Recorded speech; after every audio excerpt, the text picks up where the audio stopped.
Bismillahirrahmanirrahim. Alhamdulillah wassalatu wassalamu ala Rasulillah wa ala alihi wa sahbihi ajma'in, amma ba'd. Surat kita kali ini yang akan kita bahas adalah suratul Kautsar.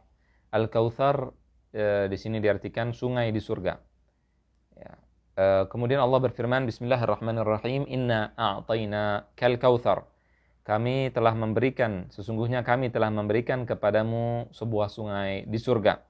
Fasalli li rabbika wanhar, maka dirikanlah salat karena Allah, karena Tuhanmu, dan berkorbanlah. Inna syani'aka huwal abtar, sesungguhnya orang yang membencimu wahai Rasulullah, wahai Muhammad sallallahu alaihi wasallam, maka dialah yang terputus. Apa maksud daripada ayat-ayat ini?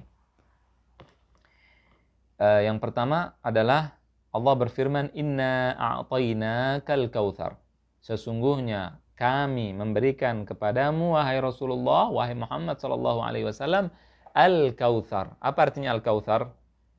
Al-Kautsar artinya secara dalam bahasa artinya adalah Al-Khairul Katsir, yaitu kebaikan yang banyak. Itu artinya Al-Kautsar. Kalau di terjemahan di sini, terjemahan Departemen Agama dikatakan sungai di surga. Nah, ini bukan arti dalam Al-Kautsar, sungai di surga ini. Tapi Al-Kautsar artinya adalah kebaikan yang banyak. Nah, para ulama mengatakan memang ada hadis yang menjelaskan bahwa Rasulullah akan diberikan nanti telaga di surga. Nah, oleh karena itu sebagian mengartikan bahwa Al-Kautsar artinya adalah sungai atau telaga di surga. Dan benar, tidak ada pertentangan. Telaga adalah salah satu kebaikan yang akan diberikan Allah kepada Rasulullah sallallahu alaihi wasallam. Jadi di sini tidak ada masalah diartikan Al-Kautsar adalah sebagai sungai atau telaga. Yang kalau kita minum sebagaimana dijelaskan dalam hadis Rasul sallallahu alaihi wasallam, kalau kita minum dari telaga tersebut maka kita tidak akan pernah merasa haus sepanjang masa. Itu yang pertama. Inna a'tainakal kautsar, kami berikan kepadamu al-kautsar. Al-kautsar kebaikan yang banyak, kemudian diartikan bahwa telaga di surga, kemudian juga artinya adalah Al-Qur'an Al-Karim, kemudian artinya adalah kenabian dan sebagainya.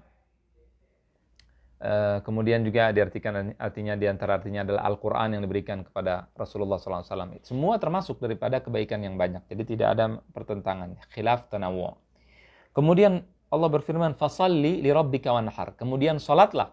Salat di sini diartikan adalah salat secara mutlak, salat secara umum, atau juga bisa diartikan salat Idul Adha. Salat Id Adha. Ya, salat Id. Karena di situ ada korban. Karena setelah salat perintah untuk salat, di situ ada kalimat wanhar. Wanhar artinya adalah berkurbanlah. Maka diartikan sholli di sini salat untuk Idul Adha atau salat secara umum. Fasalli li rabbika wanhar. Wanhar artinya adalah adzabah atau memotong hewan.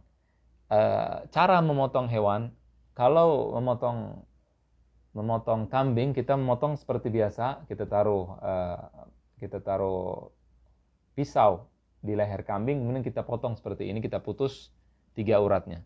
Namun kalau memotong binatang yang besar seperti unta, tidak bisa seperti itu, ya. Maka dilakukan dengan cara menusuk di leher unta tersebut atau di leher sapi, ditusuk seperti ini sampai darahnya selesai, kemudian dia mati. Nah, ini namanya nahar. Kalau yang pertama tadi menyembelih seperti tadi, zabah. Ini namanya nahar. Nah, ini seperti ini, dia diambil pisau kemudian ditusuk satu kali, ditusuk segini supaya mudah, itu namanya nahar. Fasalli li rabbika wanhar. Ini arti yang pertama, yaitu berkurbanlah, potonglah hewan atau sembelihlah unta di sini. Kemudian diartikan juga salat. Anhar artinya juga salat. Jadi fasalli dan salatlah. Wanhar artinya apa? Artinya adalah taruhlah tangan kananmu, tangan kirimu di atas tangan kananmu di atas tangan kiri. Artinya inhar artinya adalah salatlah, yaitu taruhlah tangan kanan di atas tangan kiri atau angkatlah kedua tanganmu. Itu di antara arti daripada kata inhar. Inna syani'ak, sesungguhnya orang yang membencimu wahai Rasulullah, syani'aka huwal abtar, dia akan terputus kebaikannya, terputus nasabnya, terputus semua hal tentang dirinya. Kita lihat musuh Rasulullah sallallahu alaihi wasallam ada Abu Lahab. Di mana Abu Lahab? Di mana keturunan Abu Lahab? Tidak ada. Kemudian banyak sekali orang-orang yang mencaci Rasul Shallallahu Alaihi Wasallam dengan syair-syair mereka. Orang Arab dulu punya syair, punya puisi-puisi yang banyak. Dan puisi itu sampai detik ini kita pelajari, kita baca, dan kita hafal. Orang-orang yang belajar bahasa Arab akan tahu hal tersebut. Namun cacian-cacian kepada Rasulullah sil hilang, tidak ada. Mereka yang mencaci Rasulullah tidak jelas kemana. Mereka yang mencaci Rasul Shallallahu Alaihi Wasallam terputus nasabnya, terputus kebaikannya, terputus ingatan manusia darinya. Itu adalah firman Allah Ta'ala. Inna syani'ak, sungguhnya orang yang membencimu akan terputus. Kenapa turun ayat ini? Karena orang-orang kafir senang ketika Rasulullah Shallallahu Alaihi Wasallam tidak memiliki anak laki-laki. Rasulullah memiliki 3 orang anak laki-laki, namun meninggal semua pada saat beliau masih hidup. Maka ketika anak-anak beliau meninggal dunia, Rasulullah tidak punya kecuali anak perempuan, maka dikatakan Muhammadun, khususnya orang Yahudi, mengatakan, orang Yahudi dan juga orang musyrik Quraisy mereka mengatakan Muhammadun mat khallaf banat. Rasulullah meninggal dan keturunannya perempuan. Oleh karena itu tidak ada yang akan meneruskan perjuangannya. Mereka lupa bahwa kita umatnya akan meneruskan perjuangannya. Mereka lupa bahwa anak-anaknya yang wanita tersebut juga akan menurunkan keturunannya sallallahu alaihi wasallam. Mereka lupa bahwa Rasulullah sallallahu alaihi wasallam dicintai oleh seluruh para pengikutnya di seluruh dunia.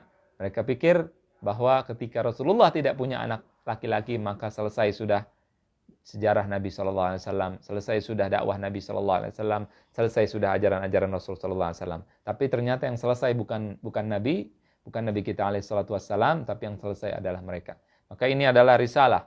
Ini adalah peringatan bagi orang-orang yang mencaci Rasulullah sallallahu alaihi wasallam, yang menolak sunnahnya, yang menolak ajarannya, yang membenci hukum Al-Qur'an yang Allah turunkan, yang tidak ingin menjalankan ajaran Rasul sallallahu alaihi wasallam dengan alasan apapun.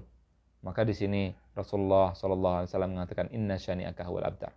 Hati-hati dengan orang-orang yang ingin merubah ajaran Rasul sallallahu alaihi wasallam dengan nama-nama Nusantara, misalkan Islam Nusantara, Islam liberal dan sebagainya. Mereka tahu bahwa Rasulullah tidak membawa ajaran tersebut, kemudian mereka ingin melakukan ajaran-ajaran yang bertentangan dengan ajaran Rasul sallallahu alaihi wasallam, maka Rasulullah mengatakan inna syani'ak.